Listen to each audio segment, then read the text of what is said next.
CSC score के audio lecture programme में आपका स्वागत है। आज का lecture Atal ranking of institutions on innovation achievements ARIIA 2020 अर्थात अटल नवाचार उपलब्धि संस्थान रैंकिंग 2020 पर आधारित है। आइए लेक्चर की शुरुआत करते हैं। उपराष्ट्रपति एम वेंकैया नायडू ने कल यानी मंगलवार को अटल नवाचार उपलब्धि संस्थान रैंकिंग ARIIA 2020 का ऐलान कर दिया। ध्यातव्य है कि पहली बार Atal ranking of institutions on innovation achievements ARII वर्ष 2019 में जारी की गई थी। इस बार इस रैंकिंग में कुल 674 संस्थानों ने हिस्सा लिया था। शिक्षा मंत्री की इनोवेशन रैंकिंग में IIT संस्थानों का दबदबा नजर आ रहा है। अटल रैंकिंग 2020 की केंद्र द्वारा वित्त पोषित संस्थानों की श्रेणी में देश का दिग्गज तकनीकी संस्थान IIT मद्रास फिर से टॉप पर है। दूसरे स्थान पर IIT बॉम्बे, तीसरे स्थान पर IIT दिल्ली, चौथे स्थान पर IISc बेंगलुरु और पाँचवें स्थान पर IIT खड़गपुर है। वहीं प्राइवेट संस्थानों की कैटेगरी में Kalinga institute of industrial technology Orissa पहले स्थान पर है। आपको मालूम होना चाहिए कि नवाचार उपलब्धियों पर संस्थानों की रैंकिंग ARIIA मानव संसाधन विकास मंत्रालय भारत सरकार की एक जिसे all India council for technical education और शिक्षा मंत्रालय के नवाचार प्रकोष्ठ द्वारा लागू किया गया है, जो देश में छात्रों और संकायों के बीच नवाचार, स्टार्टअप और उद्यमिता विकास से संबंधित संकेतकों के आधार पर उच्च शिक्षा संस्थानों और विश्वविद्यालयों की प्रणालीबद्ध रैंकिंग प्रदान करता है।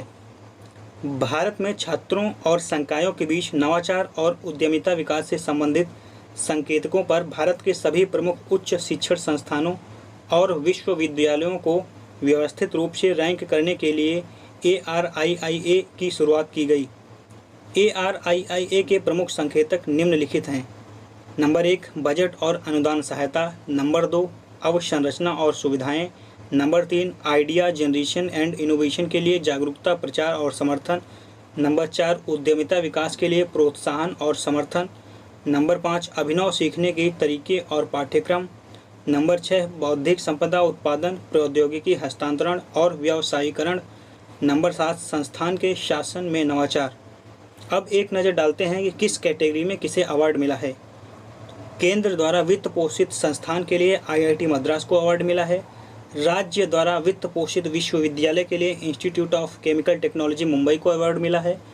राज्य द्वारा वित्त पोषित स्वायत्त संस्थान के लिए कॉलेज ऑफ इंजीनियरिंग पुणे को मिला है। निजी या डीम्ड विश्वविद्यालय के लिए Kalinga institute of industrial technology Orissa को मिला है। प्राइवेट इंस्टीट्यूट में SR इंजीनियरिंग कॉलेज को मिला है। महिलाओं वाले उच्च शिक्षण संस्थान के लिए Avinashilingam institute for home science and higher education for women को मिला है।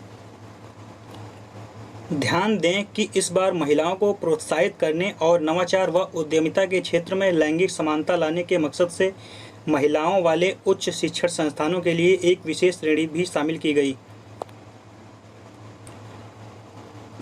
AICTE के चेयरमैन प्रोफेसर अनिल सहस्त्रबुद्धे ने कहा कि दुनिया का ध्यान इस ओर आकृष्ट हुआ है कि वैश्विक नवोन्मेष सूचकांक रैंकिंग में भारत के प्रदर्शन में उल्लेखनीय सुधार हुआ है। पिछले 5 वर्षों में भारत ने वैश्विक नवाचार सूचकांक में 29 पायदान की छलांग लगाई है। भारत 2014 में वैश्विक नवाचार सूचकांक में 81वें स्थान पर था, जबकि 2019 में देश ने 52वां पायदान हासिल कर लिया था।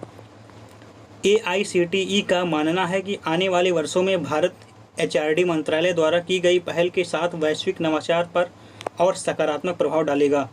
उन्होंने कहा कि ARIIA शिक्षा संस्थानों में होने वाले नवाचारों की गुणवत्ता और मात्रा पर ध्यान केंद्रित करता है और इन नवाचारों द्वारा राष्ट्रीय और अंतर्राष्ट्रीय स्तर पर हुए वास्तविक प्रभावों का आकलन करता है।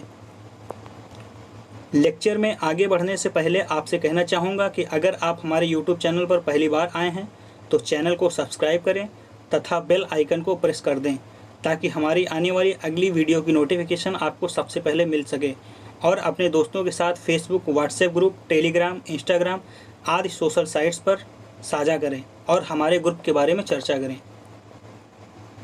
लेक्चर में आगे बढ़ते हैं। भारत एक वैश्विक इनोवेशन हब के रूप में उभरने के लिए हमारे देश के युवाओं, विशेष रूप से उच्च शिक्षा संस्थानों को एक स्थायी नवाचार पारिस्थितिकी तंत्र बनाने के लिए एक महत्वपूर्ण भूमिका निभाने की आवश्यकता है। इसलिए आदर्श रूप से सभी उच्च शिक्षा संस्थानों में अनुसंधान को नवाचारों में बदलने के लिए एक व्यापक और कार्यात्मक तंत्र होना चाहिए। यह पारिस्थितिक तंत्र युवा छात्रों को नए विचारों और प्रक्रियाओं के लिए प्रोत्साहित करके उन्हें प्रेरित करेगा, जिसके परिणाम स्वरूप उनके प्रारंभिक वर्षों में अभिनव गतिविधियां होंगी।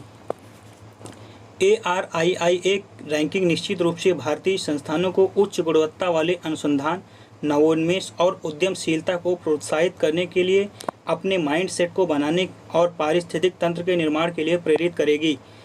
मात्रा से अधिक ARIIA नवाचारों की गुणवत्ता पर ध्यान केंद्रित करेगा और राष्ट्रीय और अंतर्राष्ट्रीय स्तर पर इन नवाचारों द्वारा बनाए गए वास्तविक प्रभाव को मापने का प्रयास करेगा।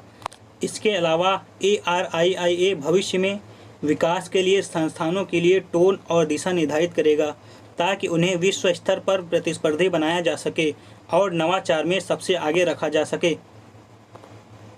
हमने अपने लेक्चर में जहाँ पर ARIIA का जिक्र किया है, वहाँ पर ARIIA का मतलब Atal ranking of institutions on innovation achievements है। आज का लेक्चर यहीं पर समाप्त करते हैं। धन्यवाद।